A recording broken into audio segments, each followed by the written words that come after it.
SSC JEE CBT 2 10 minute 10 सवाल और आज है डे 5। नमस्कार दोस्तों, मेरा नाम है शिवम गुप्ता। आप देख रहे हो शिवम सर मैकेनिकल। फटाफट से सभी लोग आ जाएं और फिर उसके बाद हम लोग जबरदस्त सा सेशन करने वाले हैं। तो गाइस सीबीटी 2 के जो अभी तक 4 सेशन हो चुके हैं उनको आप जरूर देखिएगा। एंड ये है आज का डे 5। इसमें भी हम बहुत ताबड़तोड़ क्वेश्चंस करने वाले हैं, जिसमें मैं हर क्वेश्चन में आपको इन डेप्थ में कॉन्सेप्ट भी बताता हूं, सो दैट वैसा क्वेश्चन या फिर उससे रिलेटेड कोई भी क्वेश्चन अगर आपके एग्जामिनेशन में आए तो आप लोगों से बने। डेली 10 सवाल है, मतलब डेली 10 नए कॉन्सेप्ट्स हैं। तो चलिए दोस्तों शुरू करते हैं बिना किसी देरी के। सबसे पहला क्वेश्चन आपकी स्क्रीन पर ये रहा। ओके, आ जाओ भाई। अच्छा, यहां पर ये रुका हुआ है, थोड़ा सा कह रहा है नहीं नहीं थोड़ा सा और बातें कर दीजिए, फिर उसके बाद आएंगे और सीधा 4 नंबर क्वेश्चन पे भाई साहब आए हैं। 4 भी नहीं, अपन पहले नंबर क्वेश्चन पे आएंगे। तो गाइस पहला क्वेश्चन आपकी स्क्रीन पर ये रहा and the question is saying that which welding process produces the deepest penetration. कह रहा है इनमें से कौन सी वेल्डिंग प्रोसेस है जो डीपेस्ट पेनिट्रेशन देती है। Gas welding, shielded metal arc welding, submerged arc welding या फिर लेजर बीम वेल्डिंग।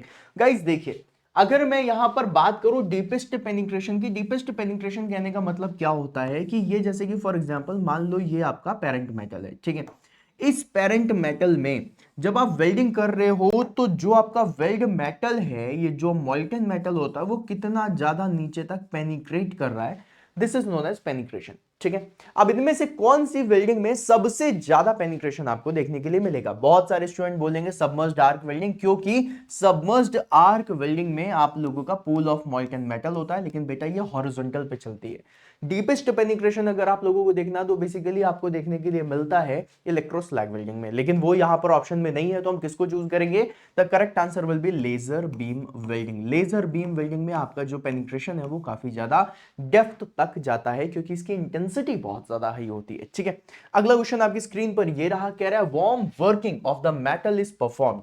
अब गाइस देखो, आप लोगों ने जितने भी स्टूडेंट्स हैं, आप लोगों ने या तो कोल्ड वर्किंग पढ़ा होगा, राइट। क्या पढ़ा होगा बेटा, या तो कोल्ड वर्किंग पढ़ा होगा या फिर हॉट वर्किंग पढ़ा होगा। यहां पर एक टर्म आ गया है वार्म वर्किंग का। अब ये वार्म वर्किंग क्या है, मतलब कहने का बात वही हो गई ना कि दूध ना ही ठंडा है ना ही गर्म है, तो कैसा है, गुनगुना है ना। इसी तरीके से जो वर्किंग है वो भी कैसी है, गुनगुनी है भाई, वार्म है, गर्म है ना, लेकिन बहुत ज्यादा नहीं। तो अब यहां पर कोल्ड वर्किंग क्या होता है, below recrystallisation temperature. Hot working क्या होता है, अबव रिक्रिस्टलाइजेशन टेम्परेचर।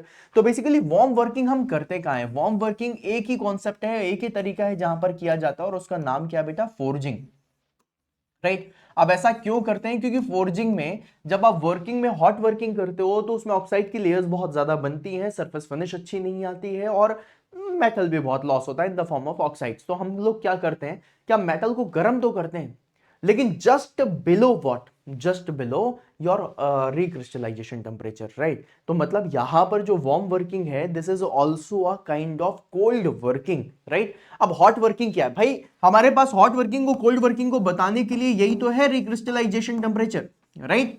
अब अगर मैं यहां पर बात कर रहा हूं कि यहां पर ये मेरी हॉट वर्किंग है, राइट, हॉट वर्किंग, ये मेरी कोल्ड वर्किंग है, तो मतलब जो वार्म वर्किंग है वो कोल्ड से थोड़ा ही ऊपर होगी, लेकिन होगी तो रिक्रिस्टलाइजेशन टेम्परेचर के नीचे ही ना।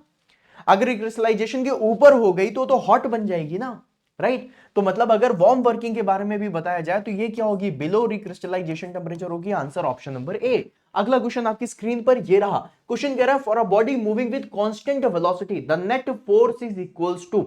गाइस देखो, अब अगर मैं यहां पर बात करूं तो फोर्स का मुझे फॉर्मूला पता है, ये बहुत ही सिंपल से क्वेश्चन होता है, लेकिन फिर भी यहां पर कंफ्यूजन क्रिएट होता है। फोर्स क्या होता है, mass into acceleration, right, mass into acceleration. अब यहां पे बोल दिया इन्होंने कांस्टेंट वेलोसिटी। अब एक्सेलरेशन का मुझे फॉर्मूला पता है कि ये जो एक्सेलरेशन होता है बेटा वो क्या होता है, that is DV by D T, right. और यहां पर जो v है ये क्या है बेटा, कांस्टेंट है। अगर ये कांस्टेंट हो गया तो जो चेंज इन वॉल्यूम है वो जीरो हो जाएगा। अगर ये जीरो तो एक्सेलरेशन की वैल्यू क्या हो जाएगी, जीरो। अगर एक्सेलरेशन जीरो हो गया तो जो फोर्स है वो भी क्या हो जाएगा, zero. So net force acting will be option number C, zero. समझ रहा हूं, इस तरीके से क्वेश्चन के कॉन्सेप्ट्स को आपको सीखना है। अगला क्वेश्चन आपकी स्क्रीन पर ये रहा बेटा। अगला क्वेश्चन कह रहा है that the moment of inertia of a plane area depends on. अब देखो गाइस, अगर मैं प्लेन एरिया के बारे में बात करूं तो इसको किस तरीके से देखोगे। फॉर एग्जांपल मान लो अगर मैंने यहां पर ये रेक्टेंगल लिया हुआ है जिसकी डेप्थ है d और जिसकी विड्थ है b, राइट। अगर मैं यहां पर देखूं तो अब मैंने क्या किया, मैंने रेक्टेंगल ये ले लिया, ठीक है। अब इसकी डेप्थ क्या है, d है, विड्थ क्या है, b है, राइट। अब यहां पर अगर मुझे मोमेंट ऑफ इनर्शिया निकालना है या फिर कुछ भी करना है, मतलब आपने जिस तरीके से वैल्यूज को लिया हुआ है यहां पर, मान लो मैंने यही टर्म जो है वही यूज कर रहा हूं, मैं चेंज नहीं करना चाह रहा, मैं बस यहां पर ऐसे ही लेना चाहता हूं कि मैंने ये जो वाला था इसको ऐसे घुमा दिया तो अब ये बी बन चुका है और ये जो डेप्थ थी अब हॉरिजॉन्टल हो चुकी है। मुझे पता है यहां पर एक्सिस जो होती है वो कैसी दिखाई देगी, ऐसी दिखाई देगी, बिल्कुल सही, राइट। अब अगर यहां पर मोमेंट ऑफ इनर्शिया निकालना है तो मोमेंट ऑफ इनर्शिया इसका क्या होता है, B D cube by 12, right, है ना। और इसका क्या हो जाएगा, that is DB cube by 12, cube by 12, right. समझ आ गया, है ना। तो अब यहां पर ये जो वैल्यू है ये सारी चीजें तो चेंज हो रही है ना। अगर मान लो मैं यहां पर आप लोगों से बोलूं कि मेरे पास ये सर्कल है, राइट। अगर इसका मोमेंट ऑफ इनर्शिया निकालना है तो कितना हो जाएगा, pi by 64 D to the power 4, right. अब इन्होंने क्या बोला है कि the moment of inertia of the plane area depends on material density, बिल्कुल भी नहीं। एरिया डिस्ट्रीब्यूशन बिल्कुल सही, अप्लाइड फोर्स गलत है, यंग्स मॉडुलस गलत है। इसका आंसर क्या हो जाएगा, ऑप्शन नंबर बी। अगला क्वेश्चन देखिए, कह रहा है if Young's modulus of a material is double, कह रहा है यंग्स मॉडुलस को हमने क्या करा है, डबल कर दिया है। ई क्या हो गया हमारा, अब 2e हो गया है। चलो, the strain produced for the same stress will be, वाह क्या बात है, बहुत ही बढ़िया क्वेश्चन है। गाइस देखो, अब यहां पर तुम्हें पता है कि जो यंग्स मॉडुलस होता है ये क्या होता है, E equals to stress upon strain, right, है ना। अब मैं इसको डबल कर रहा हूं, ट्रिपल कर रहा हूं, बात की बात, मुझे ये पता है कि डबल करना मतलब यंग्स मॉडुलस को बढ़ाना। अगर मैं यंग्स मॉडुलस को बढ़ाऊंगा तो मेरा स्ट्रेस बढ़ेगा लेकिन मेरा स्ट्रेन घटेगा।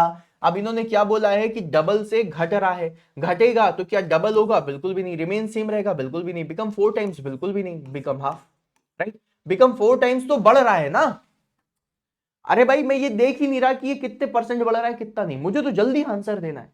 मुझे पता है स्ट्रेन घटेगा, इन तीनों ऑप्शन में सिर्फ एक ही ऑप्शन है बिकम हाफ, मतलब स्ट्रेन को घटाया जा रहा है। बिकम 4 टाइम्स स्ट्रेन को 4 गुना बढ़ाया जा रहा है। स्ट्रेन बढ़ाना थोड़ी ना घटाना है, right. So the answer will be option number C, right. अब यहां पर तुम्हें ये भी पता है कि भाई रिलेशन वही है, तो यहां पर अगर 2e हो रहा है तो ये भी 2e करना पड़ेगा। मतलब अगर ये 2 से ऊपर बढ़ रहा है तो 2 से हमें नीचे करना पड़ेगा। क्यों, क्योंकि सेम स्ट्रेस प्रोड्यूस हो रहा है, मतलब ये जो स्ट्रेस है कांस्टेंट है। तो तुम ऐसे भी आंसर निकाल सकते हो, बट मैं तुमको बस तरीका बता रहा हूं कि यहां पर तुम किस तरीके से फील करोगे कि इसका आंसर कैसे आना चाहिए, राइट। हम ऑप्शन को ही देखिए फटाक से आंसर दे सकते हैं। अगला क्वेश्चन देखिए, अगला कह रहा है which thermodynamic property is defined only during a process and not at a state. क्या बात है भाई, बहुत ही शानदार सा क्वेश्चन है। कह रहा है कि ऐसी कौन सी प्रॉपर्टी है जिसको हम कभी भी स्टेट में नहीं बता सकते, हम सिर्फ उसे प्रोसेस में बता सकते हैं। इसका करेक्ट आंसर होगा इंटरनल एनर्जी, लगता है तो गलत है। एंथैल्पी, ये भी गलत है। एंट्रोपी, ये भी गलत है। The correct answer will be option number D. Guys देखो, ये जो एंट्रोपी जनरेशन है ना, या फिर मैं एक और टर्म बोल देता हूं वर्क डन, राइट, या फिर मैं बोल देता हूं हीट ट्रांसफर, ये कभी भी आप लोगों को स्टेट में जानने के लिए नहीं मिलेगा। ये किसी पॉइंट ऑफ टाइम पर जानने के लिए नहीं मिलता बेटा।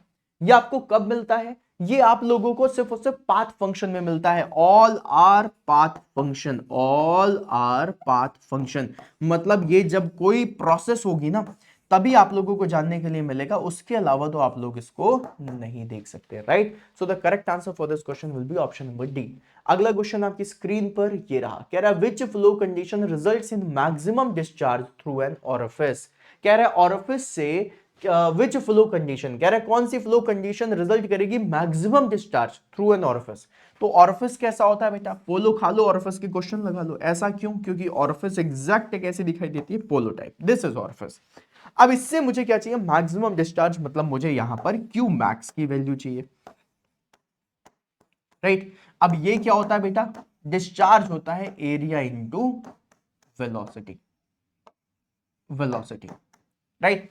अब गाइस अगर मैं यहां पर बात करूं तो क्या मेरे ओरिफिस का एरिया कांस्टेंट है, क्या मेरे ओरिफिस का एरिया बढ़ रहा है, नहीं बढ़ रहा है, राइट। अगर मेरे ओरिफिस का एरिया नहीं बढ़ रहा तो मतलब इस डिस्चार्ज में जो मेरा एरिया है वो तो कांस्टेंट हो गया, ये तो चेंज नहीं होगा। अगर ये चेंज नहीं होगा मेरे लाल तो फिर क्या चेंज होगा, ये वेलोसिटी चेंज होगी, मतलब वेलोसिटी बढ़ाना पड़ेगा। अब देखो ऑप्शंस देख लेते हैं, laminar flow, turbulent flow, fully developed flow, free flow. Guys अब एक बात बताओ, अगर मैं वेलोसिटी को बढ़ाऊंगा तो मेरा फ्लो कैसा होना चाहिए, वेलोसिटी इंक्रीज करूंगा तो लेमिनार फ्लो बचेगा, बिल्कुल नहीं। वेलोसिटी इंक्रीज करूंगा तो लेमिनार से ट्रांजिएंट, ट्रांजिएंट से टर्बुलेंट फ्लो हो सकता है, ऑप्शन नंबर बी हो सकता है। फुल्ली डेवलप्ड फ्लो का वेलोसिटी से लेना देना नहीं है, फ्री फ्लो का भी लेना देना नहीं है, so the correct answer will be option number B. B will be the correct answer, right. आपको इस तरीके के थॉट प्रोसेस से आगे बढ़ना पड़ेगा। चलिए चलते हैं अगले क्वेश्चन पे। अगला क्वेश्चन आपकी स्क्रीन पर ये रहा। क्वेश्चन कह रहा है which mechanic machining operation is used to improve the surface finish and dimensional accuracy. कह रहे इनमें से कौन सी मशीनिंग प्रोसेस है जिससे सरफेस फिनिश और डायमेंशनल एक्यूरेसी अच्छी की जा सकती है। गाइस देखो टर्निंग हो गया, turning is used for cutting, cutting, right.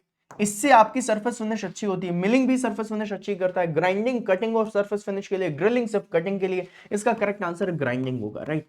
अब देखो इनमें से अगर देखा जाए तो turning operation single point cutting tool है, milling multi point cutting tool, grinding multi multi point cutting tool, drilling two point cutting tool और मल्टी पॉइंट कटिंग टूल। तो यहां पर अगर देखा जाए तो ग्राइंडिंग इसका सबसे करेक्ट आंसर लग रहा है।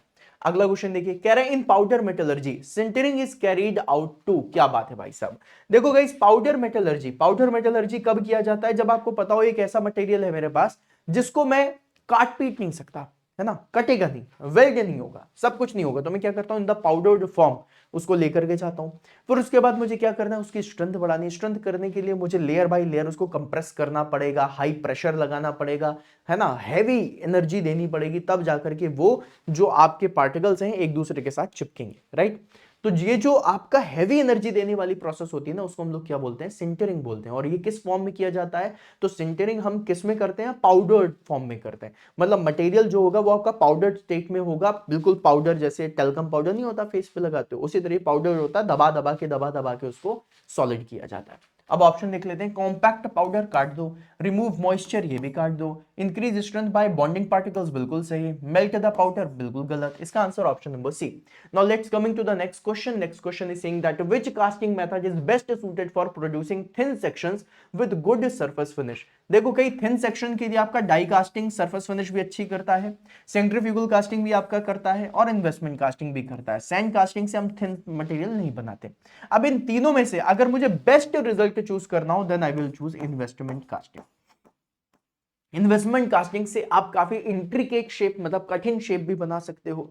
इन्वेस्टमेंट कास्टिंग से आप जो थिन प्रोडक्ट्स हैं with a very high surface finish वो बना सकते हो। तो इसका करेक्ट आंसर क्या होगा, option number D.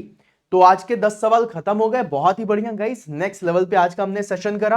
And this is the application guys. अगर आप लोगों ने अभी तक एप्लीकेशन डाउनलोड नहीं करा है, जस्ट डाउनलोड द एप्लीकेशन। इस एप्लीकेशन में आपको बहुत सारे क्विज मिलेंगे। कल तो भाई कोई एक स्टूडेंट था, आई गेस राकेश, राइट है ना, इसने इतने सारे क्विज दिए, इतने सारे क्विज दिए, पूरी जो मतलब मेरे पास सारी इंफॉर्मेशन आती है कौन सा स्टूडेंट क्या दे रहा है। तो कल संडे को राकेश वाज द वन जिसने सबसे ज्यादा क्विजेस दिए हैं, सबसे ज्यादा, है ना।